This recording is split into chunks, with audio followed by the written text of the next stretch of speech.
All right.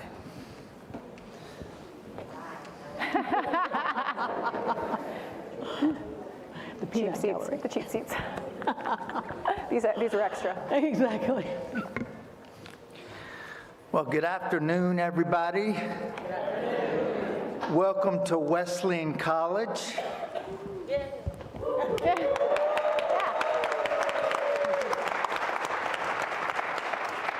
Go Wolves. So we're glad you're here. It's a beautiful turnout, a wonderful crowd. It's a special day at Wesleyan, Deborah, and we're so glad you're here. So on behalf of President Megan Blythe, welcome to the annual Gail Thompson Webster-Patterson Lecture, tonight featuring a conversation between President Blythe and our special guest, ABC TV journalist Deborah Roberts. Woo!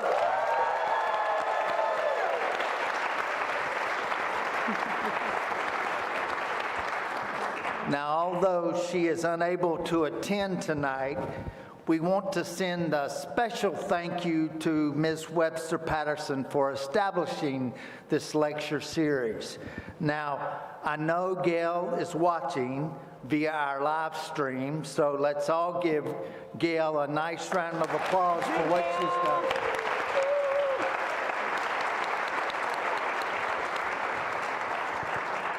We have two co-sponsors here this evening. We want to thank the Career Women's Network of Macon, and they've done this before. Dr. Barbara Rowan is here. There she is. And Dr. Ansley Booker may be here. Is she here? Did she was kind of iffy whether she was going to come. So, second, we are pleased that the Perry Area Chamber of Commerce is a sponsor.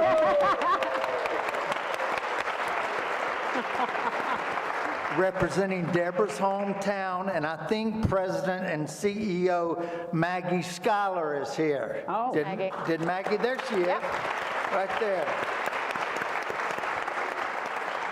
And I just spoke to her. Mia Menz is here. Mia is the CEO, C&W Services. And Mia was the speaker at our 2024 lecture. I'd like to take a special moment to recognize Ruth Knox. Where's Ruth? Right there. Oh, that's her over there. Ruth is President Emerita of Wesleyan College, and she is also the chair of our current She Will campaign.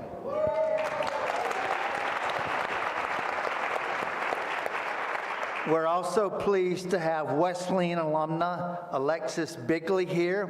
There's Alexis. Alexis is the vice chair of our She Will campaign. And just let me add, the Wesleyan community is excited about our campaign. It's $61 million goal, and we invite everyone to join us in supporting it.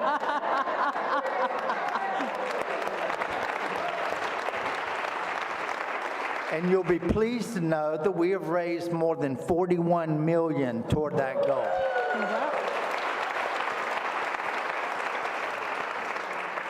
And finally, before I introduce Deborah, I would like to recognize her niece who is with us today, Magdalene Clarington. Where's Magdalene? Over there. And Magdalene received her master's from Wesleyan College.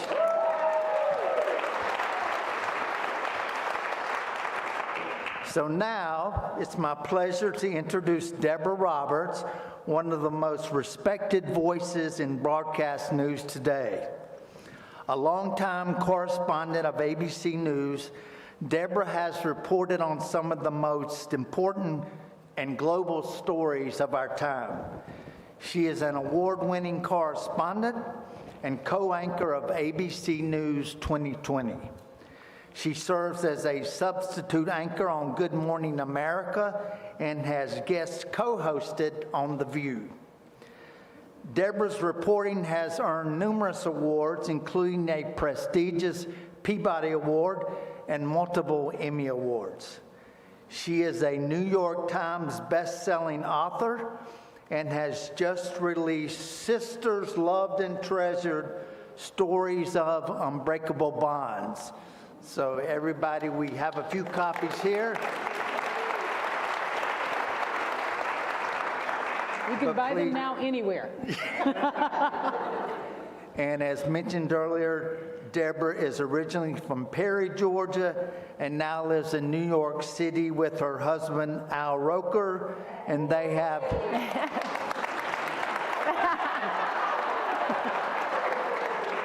and they have 2 adult children. So I will now turn the program over to President Blight. But before I do, please join me in welcoming an exceptional journalist, storyteller, and leader, Deborah Roberts.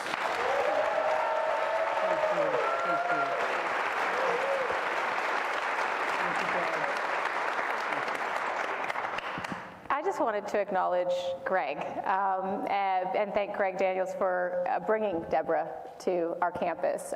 Greg and Deborah formed a friendship when Greg was at University of Georgia, and without you, Deborah wouldn't be here. So I just wanted to personally thank you for that.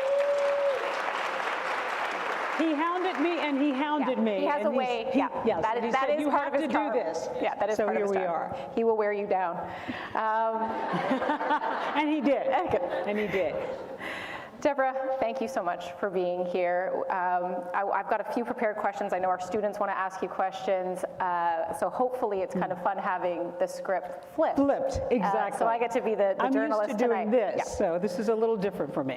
Deborah, before your extraordinary career in journalism, you were a young woman growing up in Perry, Georgia. Mm-hmm. Can you share a little bit about your life and your family, early influences that shaped who you are today? Well, first, I just want to say I am so thrilled to be here, and I'm kind of choked up because this is really coming home.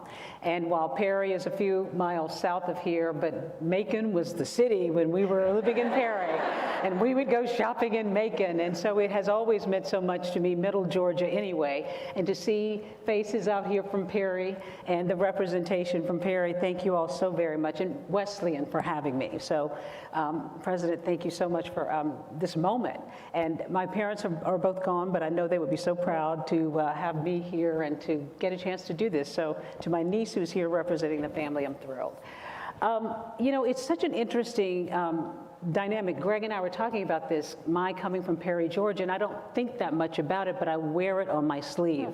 And I think people who know me and certainly know my story, and even though I've lived in New York for 30 plus years, I don't consider myself a New Yorker. I'm still a Southern girl at heart. And a lot of that is just culture, you know, is the way I was raised in the South, and the things that I came to value and the way I sort of see myself in the world came from my upbringing in Perry, Georgia.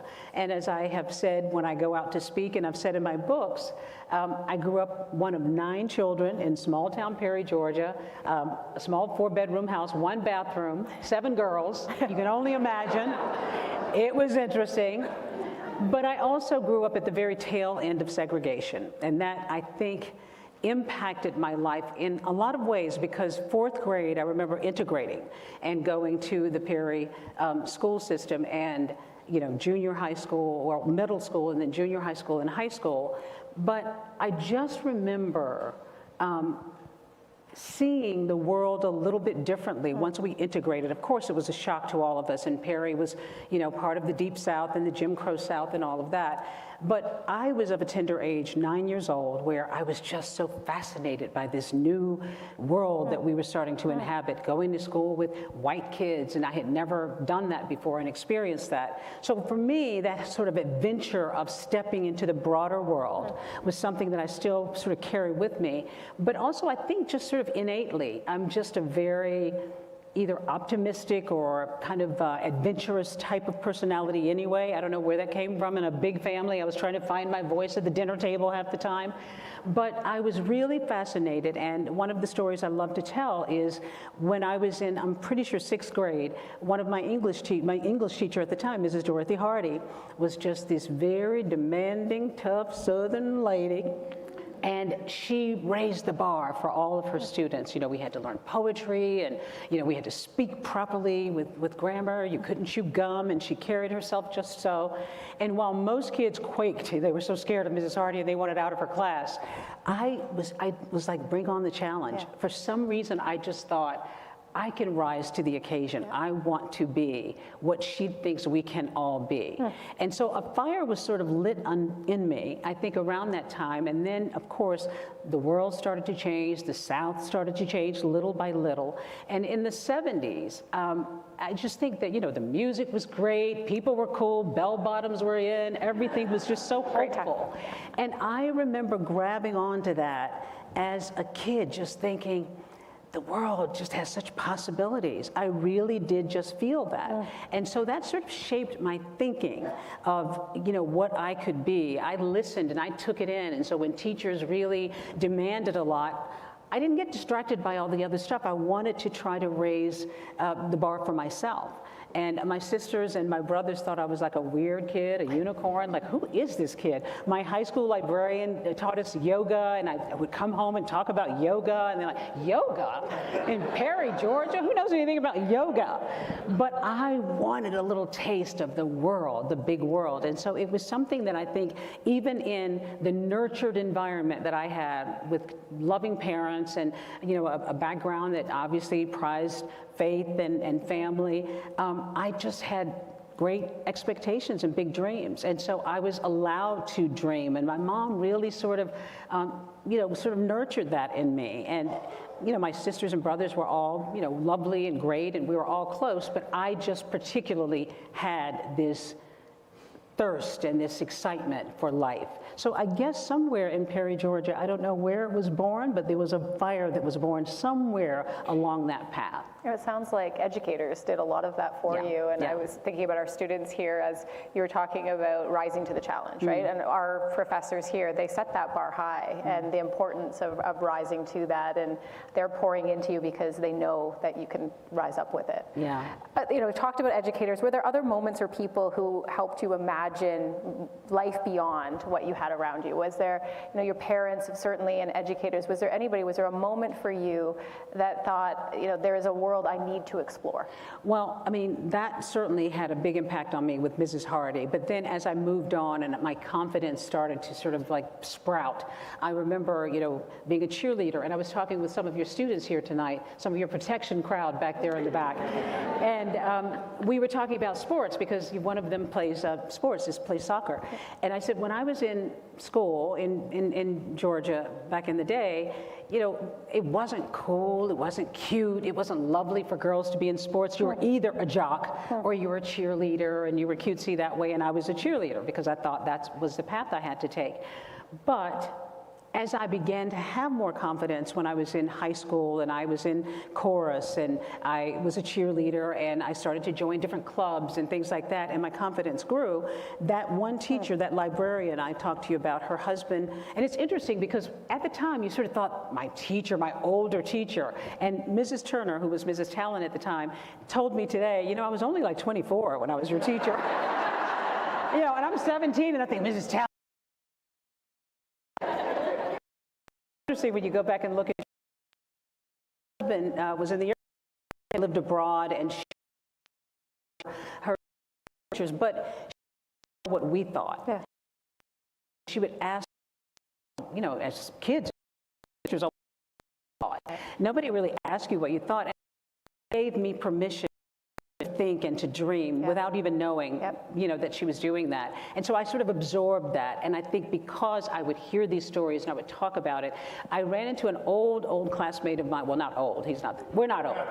We're not old. But I ran into a classmate of mine years ago down in Florida, and he said to me, I'll never forget, and my husband was there, and Al always gets such a kick out of hearing about the South and my background. And he said, I'll remember we were sitting in the library once, and we were all just talking about our lives, and everybody was sort of sharing what they wanted to do. And, you know, some girls talked about wanting to be a nurse or wanting to be a teacher. And they were kind of all those very safe professions that you would hear about.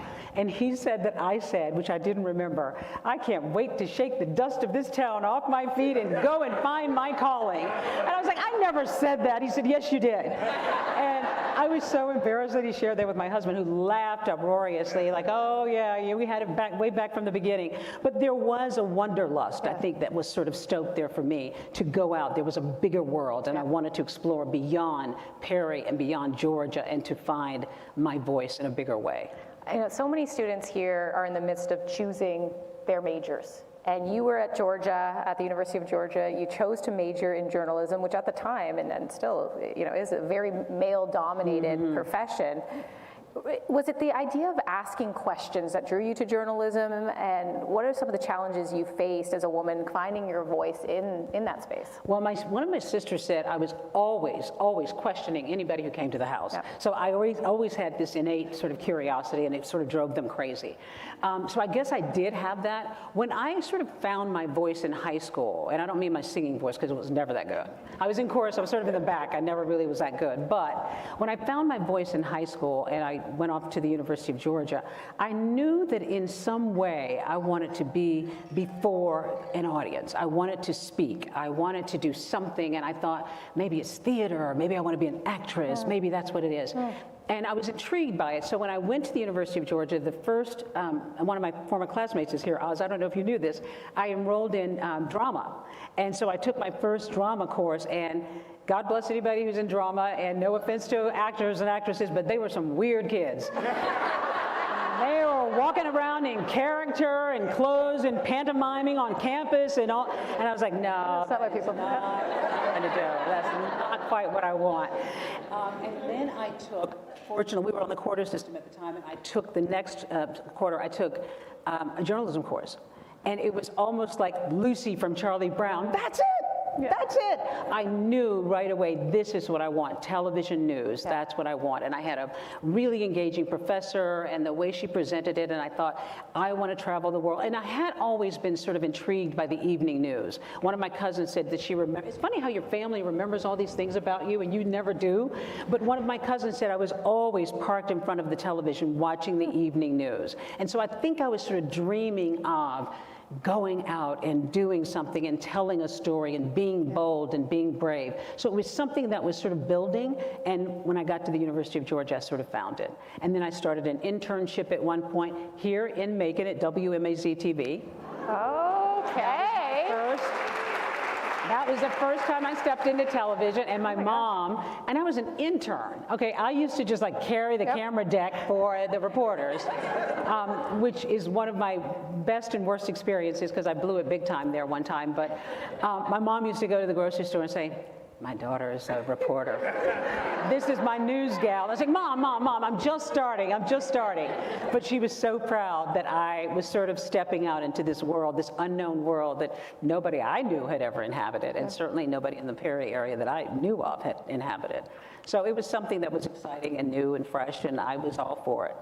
You used a couple times the word brave and courage, and you know, I think that that's so important when you are starting a career and growing your career. But were there moments where you questioned yourself and you questioned whether it was a story you were taking or a perspective, and what helped you with clarity to push forward in that? Well, I was sharing this with Greg when we were coming here today, and it does take me back here to Macon at WMAZ, so perfect setup. Thank you, President. When I was at WMAZ, and I'm an intern. I'm very excited, but I'm an intern. And my job was to carry the camera deck. And back then, you know, we had these really heavy cameras, and it was all a lot of work to get out and to shoot. And this particular reporter, I mean, because this station didn't necessarily have camera people to go out with you all the time, so this particular reporter asked me to come along with her. Now, the only thing I had to do was press, you know, go for the green button to roll, and the red button to stop. So we were on, I think we were at Robbins Air Force Base, and she had gotten access to something that was really unique and interesting. So we're walking along and we're doing it, and I'm pressing, and she's shooting all the stuff, and she was like really into it. And we got back to the station, and somehow I mixed them up. I pressed the green for stop and the red for go. So we had lots of video or film of feet and grass and nothing that would be worthy. I was devastated, and she was furious, and I went home like crying. Oh my gosh, I can never be in this business. My career will be over. Hadn't even started, but I thought my career would be over. And I remember my mom saying something to me, and I don't remember what she said, but it was something to the effect of, you got to get up, you got to keep trying. That's what happens. You got to just keep trying. So I sort of washed my face and, dried my eyes and, ate some candy or something like that and pulled myself together. And the next day I went back, and of course I made it so clear how apologetic I was and how sorry I was, but I think she could also see there was a genuine desire on my part to learn and to improve. And believe it or not, she actually trusted me to go back out with her a few days later to redo the story. And I carried the deck, and you better bet I got it all right. I got it all right. But it was a valuable lesson for me, and that was my first big lesson in TV about having to pick yourself up and go. And sometimes you're going to fail. And it was a failure for me. And I was so upset and embarrassed and thought I would never amount to anything or be trusted. And by the time I left the internship that summer, they let me shoot a couple of stories on my own. So I actually made it through that and learned something and used that to sort of build a little bit more confidence in myself. We talk to our students all the time about careers and career progression, and how often it really isn't a straight line. And I think it's probably more interesting when you say yes to opportunities that maybe you didn't even see coming. You've been at ABC for more than 30 years. 30 years. It's hard to believe, but yes. Looking back at the early years of your career, what obstacles did you encounter in building confidence and resilience and persisting through some of those challenges, certainly, and knowing that it's never really a straight path to where you are now? Well, we've all heard people talk about, and I think there's a famous quote by somebody saying how, failure is your best teacher. And I use this example about WMAZ, but I had other moments across my career. When I got started in local news, I started in Columbus, Georgia, and that was my first job out of college. And then I went on to Tennessee, to WBIR, an affiliate there, and then Orlando, and then made my way to New York for NBC first and then ABC. So along the way, I had lots of blips and lots of mistakes. And I should tell you that I was working in a very male-dominated field. White male-dominated field. So there weren't a lot of people who looked like me in the business. I didn't let that distract me or somehow discourage me, because I just felt that I knew I could do it and that I had something. But that was not easy either as a woman, because now I look back on it and I probably didn't process it at that time as much. But there were comments made by male photographers about women and people that we interviewed, and body types and all of that. And it's sort of these stereotypes too. We had like the very cute, sexy weather woman at our station, and then you had the macho sports guy. These roles were all really sort of carved out. And that was sort of hard at times, because I didn't necessarily sometimes get maybe an opportunity that I thought I deserved because maybe a male colleague got it, or maybe I did do something and I made a mistake and the writing wasn't particularly good in the report, and I got chided by a male news director, who sort of chewed me out. So those things were ups and downs along the career. But for me, and it's not always easy, and I hope the students here are listening to this, it's not always easy, but I think you have to dig deep, and that's when you have to tell yourself that you know that you matter and that you have something to offer. You may go home and you may cry a little bit, or you may need to sort of, use your sisterhood. And since we're at Wesleyan, let's talk about the sisterhood. You may need to use some friends to help shore you up. But I think you have to hold on to this sense that you know that you either belong or can belong. So I really always did feel that, even when I made mistakes along the way. But a funny little story, I remember when I started at ABC, so I had worked at NBC, and I had gone to cover the Persian Gulf War, and I had sort of traveled a little bit internationally, and I raised my hand for that assignment because it was war, and it was very scary, and there were chemical weapons possibly being used, and my mom was so upset. You can't do this, and why are you? And my dad, I remember, got on the phone and he said, you know what? I'm praying about this, and I think you're going to be okay. You're going to be okay. I know you're going to be okay. I'm praying you up. And I said, okay, great. Thank you, Dad. I appreciate that. So I went off and covered this story, but and I was scared, don't get me wrong, because I'd never done anything like that, but being, I guess, brave enough or maybe stupid enough, I don't know, to go off and do it really helped my colleagues see me in a very different way, and certainly the executives at my network saw me in a different way, and suddenly I began to get more assignments, and I was seen differently as somebody who's willing to take risks and go out and discover more. So I did that at NBC, and then when I got to ABC and Barbara Walters called and asked me to come over and join 2020, it was Barbara Walters. Yeah. We got to talk about Barbara Walters. Barbara Walters. We got to talk about Barbara she was the Walters. gold standard, right? Barbara Walters, Diane Sawyer, Carol Simpson, all these icons in the business. And by that point, women were really making their way into our business. So there had been a major, major evolution in television, and women were changing the face of news. But I was so excited to get a chance to work for Barbara and to watch and to learn from her. And if you remember, those of you who might be old enough to remember, when 2020 was early on, you'd sit on the set with Barbara and you'd talk about your report and so forth. And the first time I sat there, I was sitting there very nervously with my notes and so forth, and Barbara looks over at me and she grabs my notes and she throws them away. And I was like, what is this, some weird hazing at ABC News? And Barbara said, you don't need your notes. Come on, you know what you're talking about. You're an accomplished reporter. You know what the story's about. You're going to sit here and talk to me about it. And it terrified me. But you know what? She, as a woman, I think also that was a moment of mentoring. Maybe she didn't mean to mentor me at that point because Barbara was fiercely tough in the business. But I think she was saying, come on, come out here with confidence. Let me see that you know what you're doing. And it was a valuable lesson. And she taught me a lot by scaring me to death on my first time at the desk with her. Let me just consult my notes real quick here.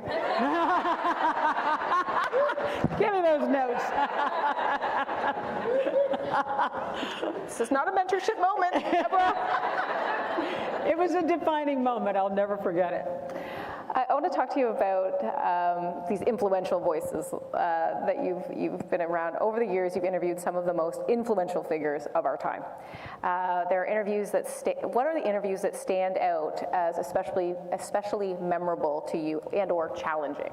Well, there are a lot, and I think people often think they're going to be celebrities. And I've interviewed celebrities, and I've interviewed some newsmakers and political newsmakers. I would say probably.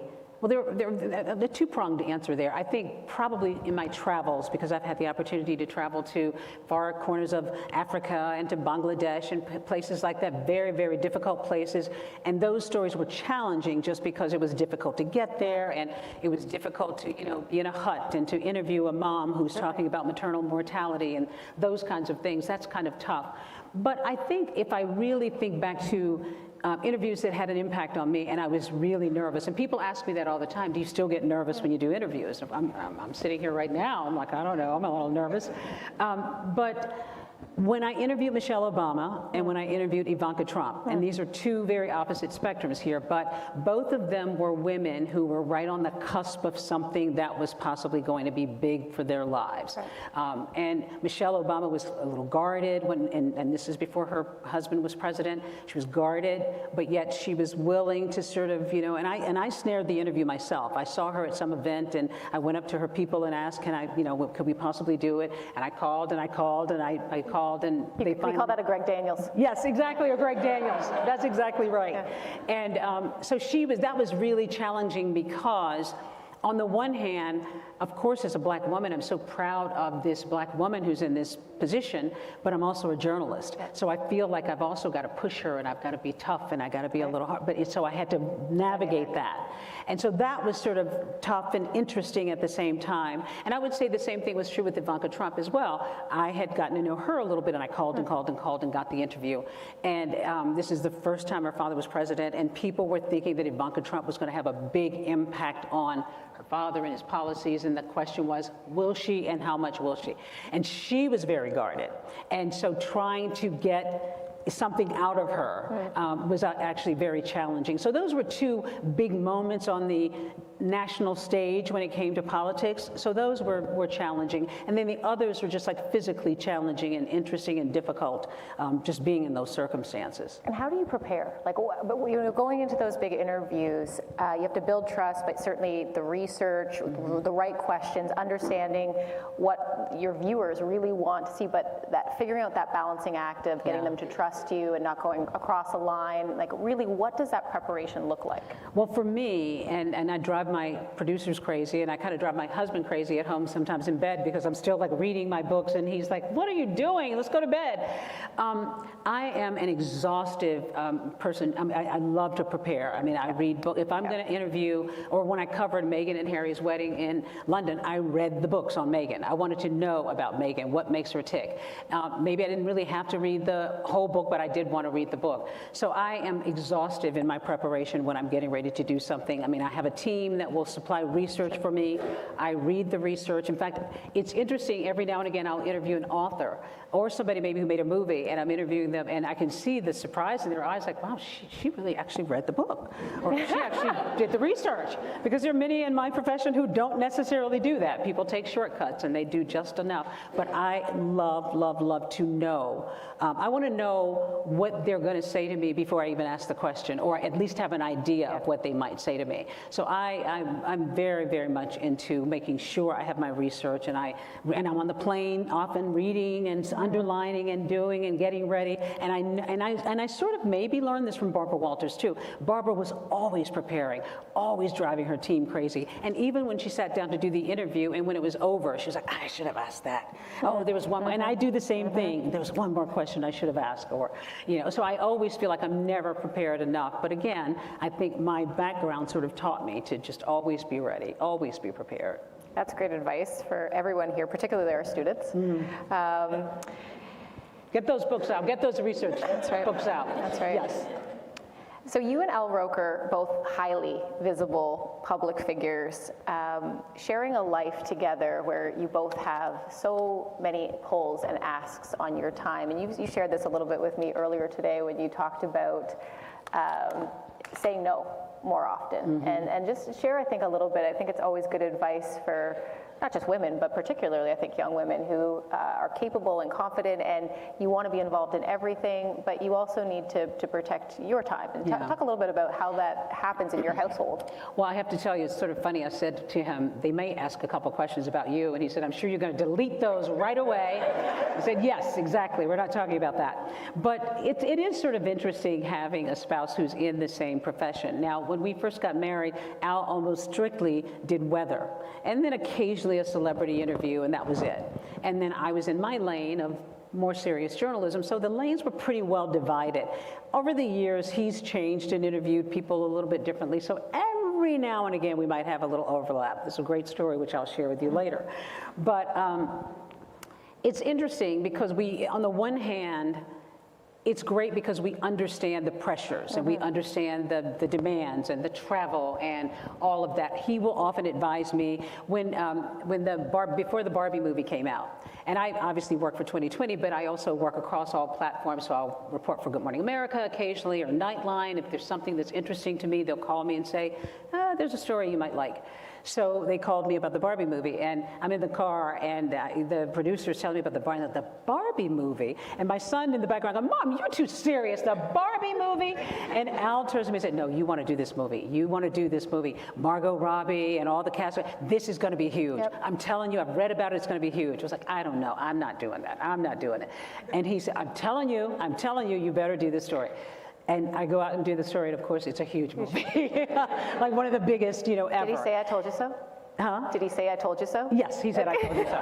Yeah, he took great pride in saying that. So now and again, he will advise me. He'll hear something and say, you really ought to do, and vice versa. Sometimes I'll hear something and I'll say, or just think of it and say, there's a big story here, and I think for weather it might be good. So that's interesting that we do have this, this common connection. But it can also be very exhausting because, sometimes, there have been times where he's just getting off a plane and I'm getting on a plane.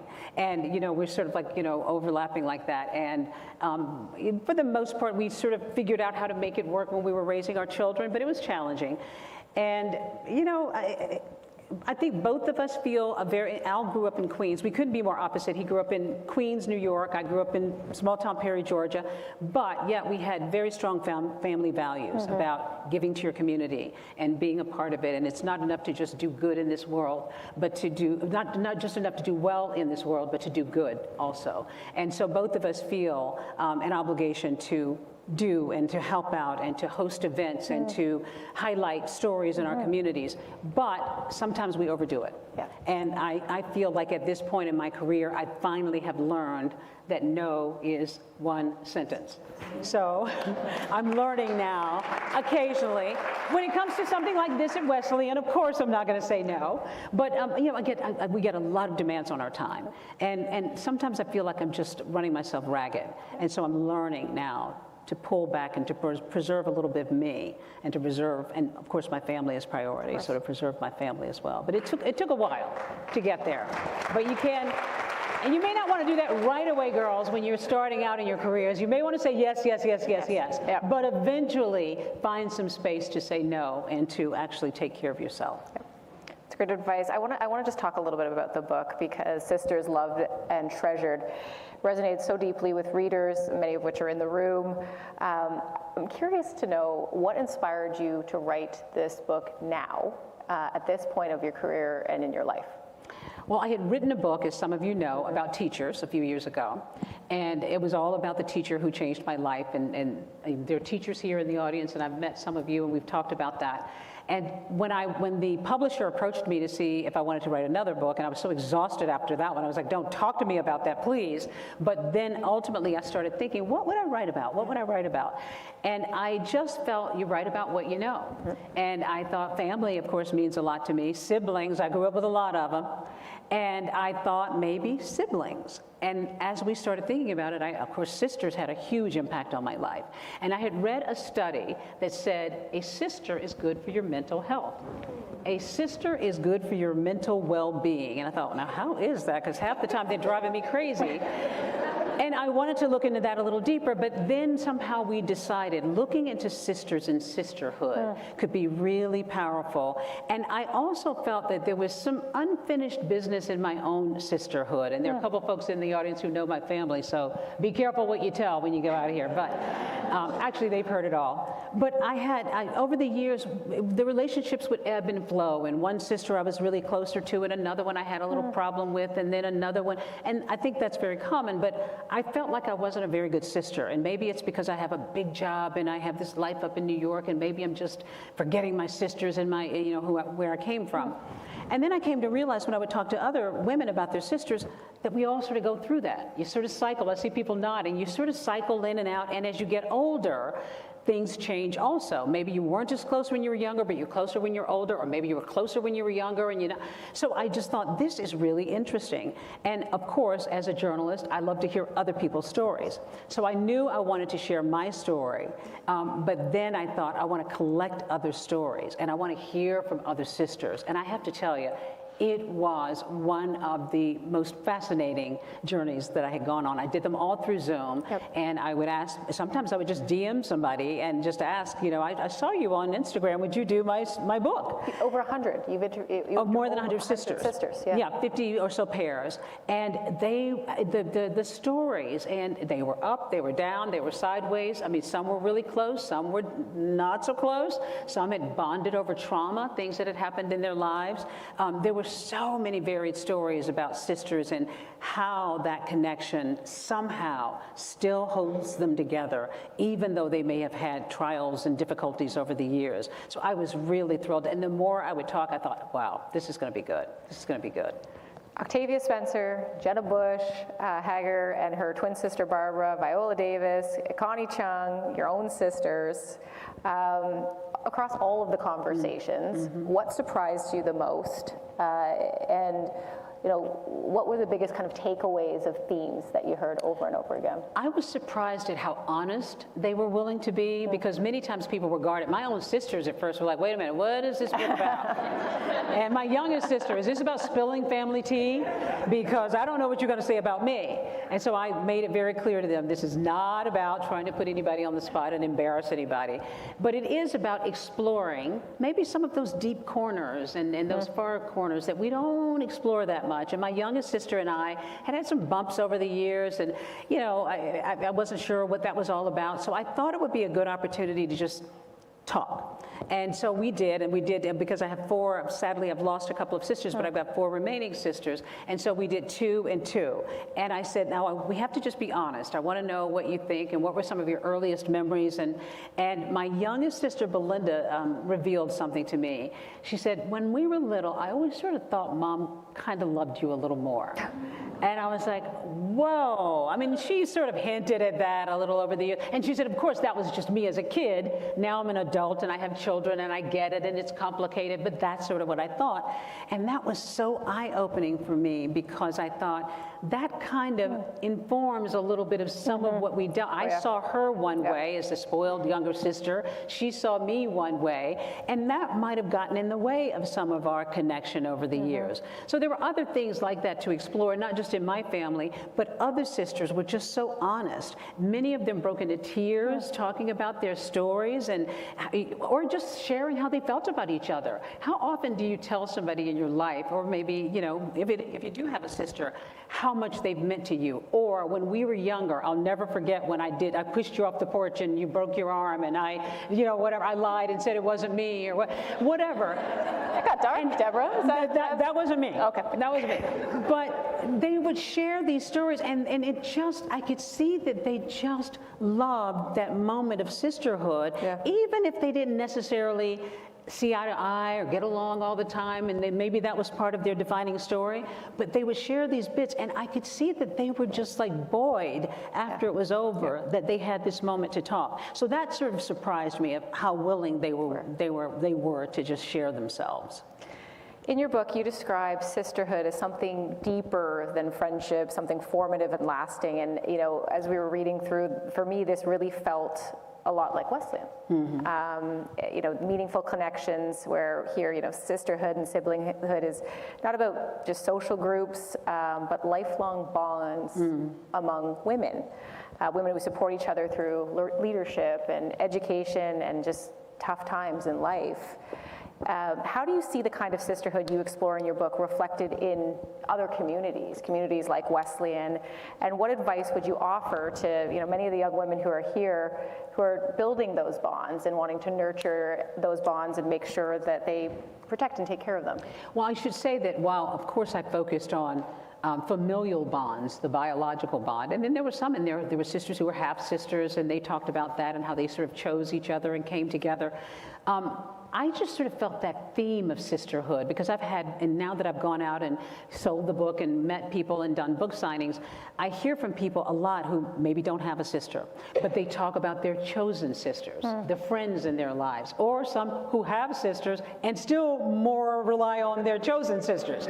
One friend talked about that. Oh, somebody agrees with that. Somebody agrees with that. So it's very clear that maybe biologically there is something there, because somebody who shared the history that you have, and the home maybe that you had, and all of that. But there is still something special about the sisterhood. And my theory, even though I've read those limited studies, my theory is that, women, we're just sort of intimate creatures. We love to talk. I mean, my husband, we were talking about something the other day, and I kept going on and on about it. He said, I thought we already covered this. Isn't it over? I thought we did. I said, yeah, but I really want to kick it around some more, because I'm still thinking about this part, and maybe it was that. And he was like, oh, okay, enough. Women really do want to kick it around a little more and sort of be there for each other, I think, in a way that men just intimately just don't. Not all men, and there are lots of guys here, I'm sure plenty of you might be that way, but I think that is something that women do have innately. And so whether it is in your family as your sister maybe that you were born into, or a chosen sister, I think there is something there that women just can share. Now, women can be tough on each other too, don't get me wrong. We can have our issues as well, but I think your women friends shore you up, certainly have for me over the years when I've had struggles. I see somebody over there patting somebody and loving a friend next to her. I think, yes, I think your women friends will be the ones maybe who can say, you can do this. You can do even when you think you can't.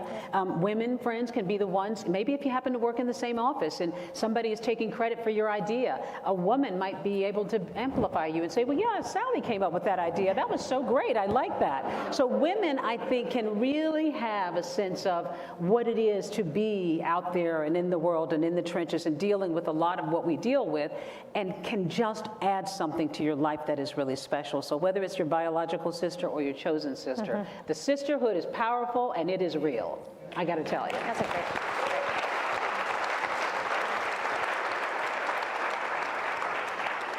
So as you look back on your journey from Perry, Georgia to national television, from reporter to author, what do you hope that audiences, and especially young women, take away from your story and your journey? That's a good one, because it's one thing to think about what I want them to take away from the book, and this book particularly is about sisterhood, but I think almost always when I go out and I talk about my journey, and I have to tell you, I wear my Perry, Georgia, or just my Georgia roots very proudly. I am Perry proud all the time, and people know that, and it comes up sometimes when I'm talking to folks, like, oh, that's the Perry, Georgia in you, I know it. And I wear that proudly because it is about strong roots and close bonds and family and values and all of those things that I learned. So I guess more than anything, I just hope people will take away from it that it doesn't matter really where you started, how you started, if people counted you out. I mean, when I was in high school, I remember maybe guidance counselors who kind of guided you toward one area when you wanted to do something else, and maybe they didn't see that for you. But if you see it for yourself, then you should guide that dream. You should see it for yourself. So I hope, you know, in addition to trying to find that tribe and that sisterhood or that siblinghood, if it's just, you know, a sibling, even if it's not a sister, I hope that maybe people will just be inspired that, you know, it doesn't matter, you know, what your circumstances were or where you came from. If you have a dream and you have a drive and you have a desire, and certainly if you have people in your life who believe in you, the sky can be the limit. And I really do believe that. And I don't know, I think a little girl from Perry, Georgia can actually be a revelation about that. You know, you never know where you can go. So that was the end of my formal questions. You did very well, by the way. Thank you. Yeah, you're tough. It's like you've done this before. You're tough. Wow. But this past week, I have had a few students come up to me and say, can we ask a question? So I know there's a few students who said, you don't get to have all the fun. So we had a few students. Where are you? I see some up there. Some up here. I think we've got time for a couple of your questions if you want to come forward and ask. Hello, she's right front and center too, by the way. Annie's our student council president, Madam President. Hello, how are you? Good. So I wanted to kind of touch on your time at UGA. As an 18-year-old, you know, fresh out of Perry, Georgia, going to a big university like UGA, how did you handle your newfound independence going to such a large school? It's interesting because now these days, kids are going to visit all these campuses, right, on these college visits. We didn't do any college visits when I was coming up. I had never even gone to the University of Georgia. I'd never set foot on the campus when I was accepted and decided to go. Wow. So that in itself was like just, I don't even know, maybe it was crazy or maybe it was exciting, but I did not know what I was getting myself into, but I did know that it had this reputation, of course, of this renowned institution, so I wanted to go, and it was a big school. And for me, stepping away from Perry, even though it's only, 3.5 hours drive or so away, it felt like I was really sort of stepping out into the larger world. So I was terrified, yes, but I was also excited. And I have just had, I think, this ability over the years, and I would encourage all of you to, you know, even when you are fearful, I don't think courage is the absence of fear. I think it's the decision to kind of work through that fear. And so I didn't know anybody, and I think it was my birthday, like a day or two after I arrived, and nobody's saying happy birthday because they didn't know it was my birthday. And I was like at the school with kids that I didn't really know. But I worked through the fear, and I decided to just see it as an adventure and exciting and an opportunity. And so I think when you are feeling fearful, yeah, we all feel fearful, just know that.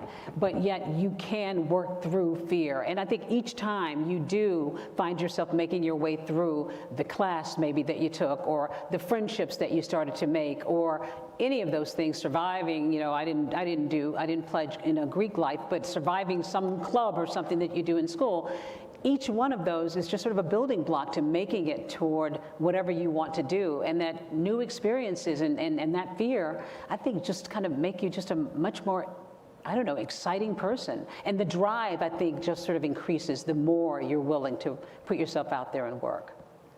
And I want to talk a little bit about the institution itself. I know it's been a minute since you graduated from there, but A minute or two. Shots fired. Wow. Wow. Call Okay. me out on that. Okay. It's okay. I know it's been a few years, but how would you say that the institution is different now than when you attended as a student? Oh my gosh, it's completely changed. I mean, even when I'm sitting here looking out at this audience here at Wesleyan, for instance, I mean, when I started in 1970s, late 70s, you know, Georgia and much of the South was, of course, still very, very, not even really, I wouldn't say, segregated per se, but there weren't that many kids of color on campus at the University of Georgia. You remember that. And now to see the diversity, first of all, but not just even racial diversity, geographic diversity. I mean, and just the demographics of kids on this campus or at the University of Georgia. And also, too, of course, the explosion of change there with the growth and those different schools that have been added. So I think the attitude has changed a lot with just being open to new experiences, new people. I mean, when I was on campus, I felt like it was a very rigid sort of Southern mentality. And now people have come in from all over the world in some cases, I think, to these college campuses. So I think they're all very different, and it's invigorating for me to see. Thank you so much. Thank Thanks, you. Annie.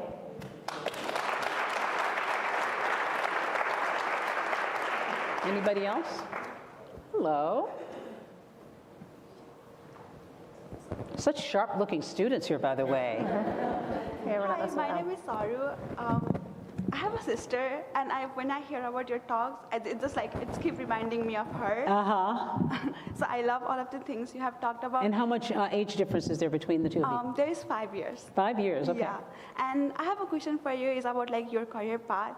So if you had not chosen to Can you come pursue- just a little closer to the mic? I'm sorry, I want Yes. everybody to hear you. I'm so sorry. That's about all right. it. If you had not chosen to pursue a career in journalism, what other path you might have entered? If I hadn't gone into journalism, Theater, obviously. well, I did like theater though. I mean, I don't know, maybe television, maybe if I had gotten into television. If I hadn't gotten into journalism, I don't really know. And many times people will say, yes, well, I would have been a florist, or I would have been, you know, whatever. I probably would have done something in the public speaking realm. So whether it might have been political science and maybe not going into politics per se, but doing something where I would work in the public sphere, I think I probably would have done something like that. I don't think I would have been an entertainer per se, but I think I would have done something that just put me before an audience, because I kind of like that. Okay. I have one more question for you, and we know it's like AI is like going everywhere. So I want to know what you think about AI influencing in journalism in today's time. Oh, AI, she had to go and lay a trap for me there. You know, I have to say, maybe I'm showing my age when I talk about it, because I'm sure the students here are a lot more embracing and interested and intrigued by AI.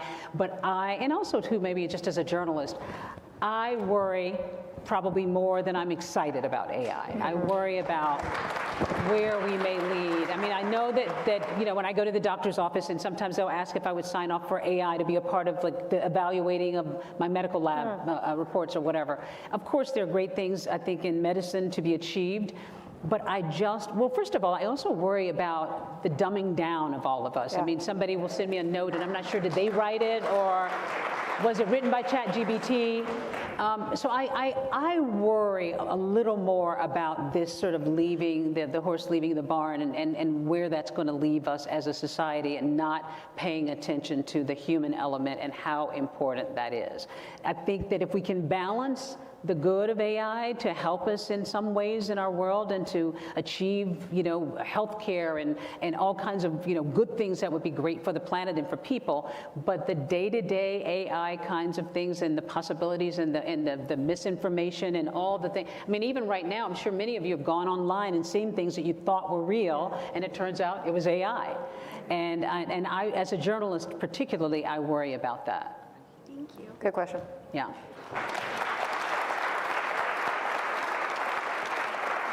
We got one more here. One more. Oh, I like your purple jersey, by the way. I just came from volleyball. Very good. Volleyball. First, I want to say my mom loves you. She's Oh. watching right now. She's in Texas watching, and it's her anniversary. Is she watching? Yeah. Oh, hi, Mom. So my mom's a big fan of Dateline 2020, and she just wants to. What The is your- 2020 more than the other one, right? Yes. Yeah. Yes. Got it. What is your favorite story, or what is your favorite do you get to talk to the people, the victims or stuff like that? What is your favorite part about being on 2020? 2020, I obviously have been there a very long time, and I came to 2020 when it was very different. And when I first arrived there, we used to do a variety of stories. So I might do something, that would take me to Lesotho, Africa, to do a story about, HIV/AIDS and what they were doing for breakthroughs there. Or I might do something in this country that was, some kid who had just won some big championship in chess or something that was very gee whiz kind of human interest. Now we do true crime. Mm-hmm. And I better be careful because I know this is streaming maybe someplace. I don't love true crime all the time because, but audiences do love it. Mm-hmm. And and the only reason I say that is it just sometimes is just exhausting thinking that people can do these things to each other. And when I interview a mom who has lost a child or a spouse who had somebody murdered in the family and things like that, it's very, very exhausting and can be a little debilitating because I do a steady diet of that. Yeah. Now, because I also report on these other platforms, Good Morning America and Nightline would take different stories. I interviewed the opera singer Denise Graves the other day who was deciding to step back from her career, and it was exciting, and I went to the Metropolitan Opera House to talk to her, and that kind of fed my soul in a different way. So I have had a point now in my career where I can pick and choose some other things to do, which is great. But I will say it is sort of fascinating to, go into a prison sometimes and interview, some inmate about, something that has happened in a story, and it's a little scary, but it's intriguing. It's not something I would normally do in my day-to-day life. But I think for me, the human element is what is so important, and I'd like to think that my Georgia roots really come into play when I'm working on any story. I really do think about the human beings and what they're going through. And sometimes even when I'm talking to a mom or talking to somebody, my Southern, attitude will come through. And I think if that comforts them, and many times people have said to me afterwards, wow, I didn't know it was going to feel so good to talk about this and to unburden myself and to, celebrate someone who had sadly had been killed. That makes me feel that I did my job, and I did it in a way that was authentic and that was caring and that had integrity. So when I can do that, I feel like I've done my job well. Mm-hmm. And that's what I really take pride in when I sit down for interviews. Thank you so much. Thank you. Thank you for your question.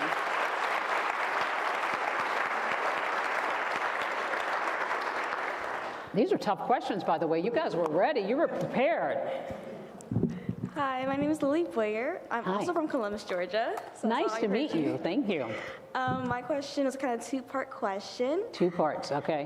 How did you and your husband, Al Roker, who also celebrated his 30th anniversary at his also job, congratulations, by the way.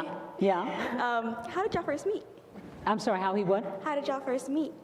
Oh, how do we meet? Oh, well, we met in the business.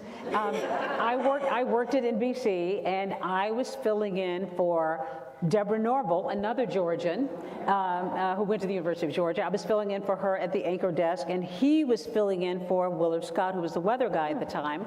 And, you know, we just I knew who he was. I'd seen him around the building, and we said hello. And once again, it was my birthday. I kind of have a way of starting things in September around my birthday. And I was like, well, it's my birthday. And he was like, oh, well, somebody should take you out to lunch. And I said, well, yeah, but yeah. And he said, well, unfortunately, I'm booked today and tomorrow, but let me take you out for your birthday next week. And so we went out for my birthday, and you know, we just were friendly. We sort of hit it off, and he was really lovely and supportive, and would send me little notes about some of my reports that I was working on. And just over time, you know, I mean, he likes to say he wore me down. Because I wasn't interested in him romantically. I just thought he was a great colleague. And I moved, you know, in my career over the years. I mean, I was very intrepid. My mom thought I would never get married because I was moving all the time. So I moved to Miami to work in the Miami bureau, and then I moved to Atlanta to work in the Atlanta bureau for NBC. You know, and sort of my life kind of took turns in different places. But when I came back to New York, he and I kind of, you know, struck up the friendship again. And a little story, I was going to cover the Olympics in Barcelona, and I asked him if he would maybe just come and maybe take my mail and water my plants once, because I was going to be gone for 2 or 3 weeks. And I didn't know, but he was like chomping at the bit, like, yeah, this will be great, this will be great. And of course, he told me later he was looking all around the apartment, opened my oven, and he was like curious, like, what is she? And I had cardboard in the oven, and he was like, this woman doesn't cook. What is going on? So, but when I came back, he had left me some fresh flowers and stocked my refrigerator and left me a note and said, you know, let's go out one of these days. So I gave in and we went out, and the rest is history. But yes, I celebrated my 30th anniversary last year ahead of him, and he celebrated his this year. For my second part question, how did you and your husband manage the work-life balance of having 2 high-profile careers? How do we do what? How did you and your husband manage the work-life balance of having 2? Well, with the work-life balance, people ask that a lot, because I think it's very hard, and particularly when you have a very driven career. And some of you in here might have other careers that may not be like mine, where you jump on planes and go travel, but it is very hard, especially if you have families and you pride yourself on making sure your family is a priority. Over the years, I think we've just tried to be mindful, but I'm just going to tell you, as the woman in the relationship, a lot of it fell on me, because the kids want mom, and mom is expected, and no matter how much we may have done a lot of things in our society where we feel we're equal, society still thinks mom is the one who should really handle a lot. So I took a lot more of the burden, and he would say that. I took a lot more of the burden over the years. But I will say, for the most part, we've been able to be fairly seamless in, you know, taking care of this part, or I went to the meeting, but maybe he didn't, or we both went if we were both in town. But we normally didn't have much in the way of competition, except for one time, maybe once or twice, but there was one time in particular where Aretha Franklin came between the two of us. You got to tell that story. Whitney Houston had passed away, and everybody was scrambling to try to get interviews, and I reached out to Aretha Franklin, who said she would do an interview with me.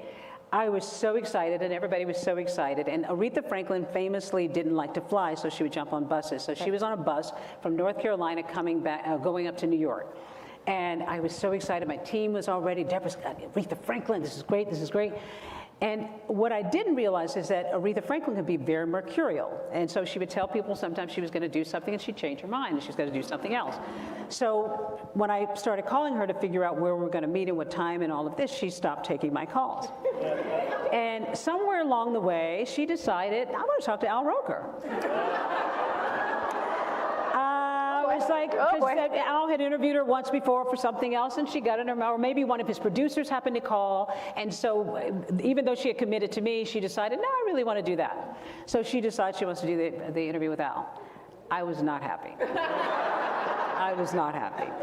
That was a really big moment, and we had like a big knockdown, throwdown about it. And the kids were like, Daddy, why are you trying to ruin Mommy's career? He's like, why are you letting the kids hear this? Why are you letting the kids hear this? And and you're like, exactly. That's exactly. That's exactly right. It was a real, and I was really, because that was the first time we had been in the same arena chasing the same story, and I was very upset, and he knew I was upset, and he felt badly about it because his producers had actually set it up. He didn't set it up. So when he went to Aretha Franklin, what I learned later, he told me later. Now, it turns out I actually booked B.B. Winans, and because he had been a friend of Whitney's, and he was fantastic, and it was great, and it was better than Aretha, really. Much better. But he did say that when he went to the interview, he asked her, would you just do 10 minutes with me and then let Deborah come over and do 10 minutes? Can you just split the baby? Just let us both do it. And she said, no, no, no, I just want to do this one time. No, no, no. So he tried. Yeah. And I found that out later, that he felt so badly. He actually tried to break the wafer in two and give me part of it. But again, when my back is up against the wall, I may go in and I may lose it and I may scream, I may cry. But then I got busy and I thought, I'm going to find me an interview better than Aretha, and I got B.B. Winans, and it was fantastic. So we rose above it. Thank you. Thank you.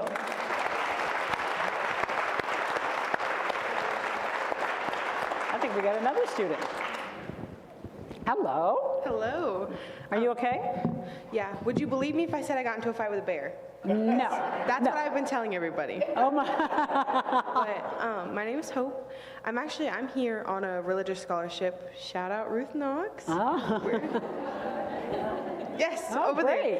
there. Great.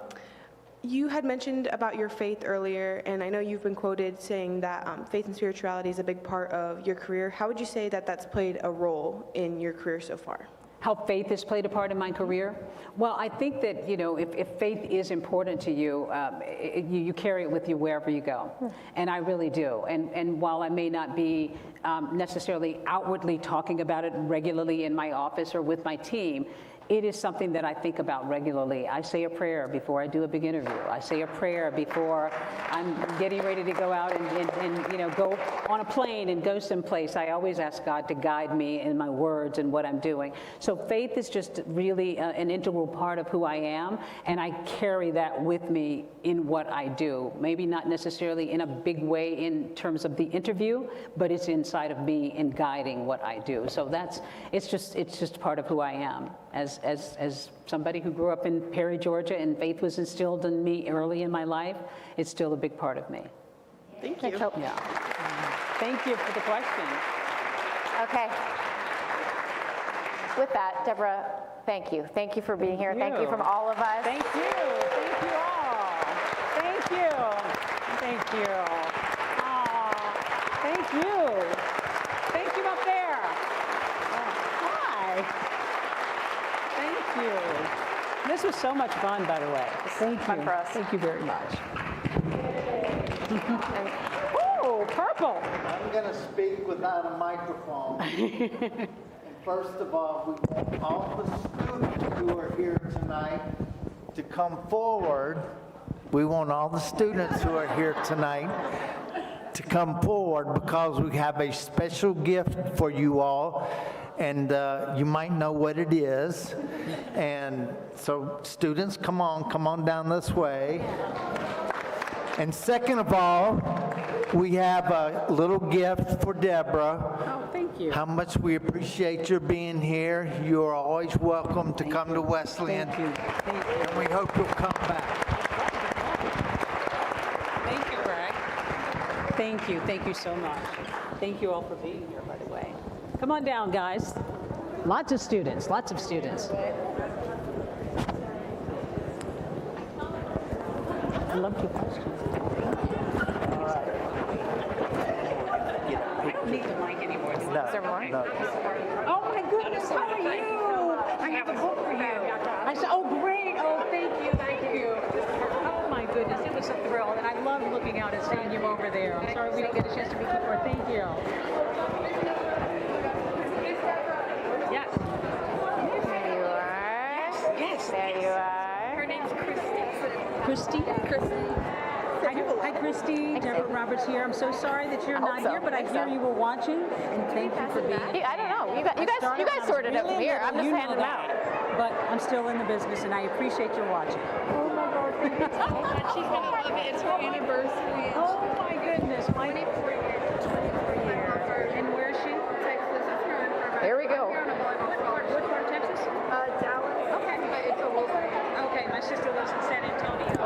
this side. There you go.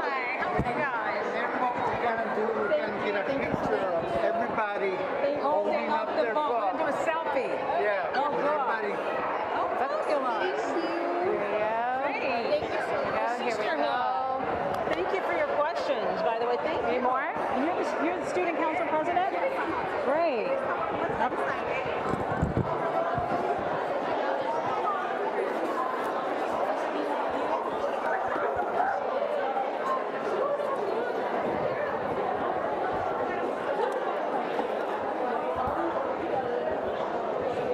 Do we need more? Yes?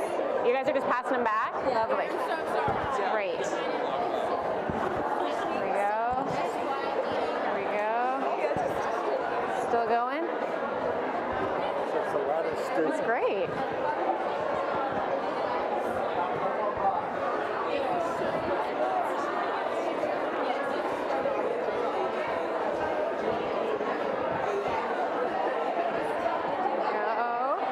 Here you go. Are we still going? We've got another box. Here we go. You pass those back. We still need more?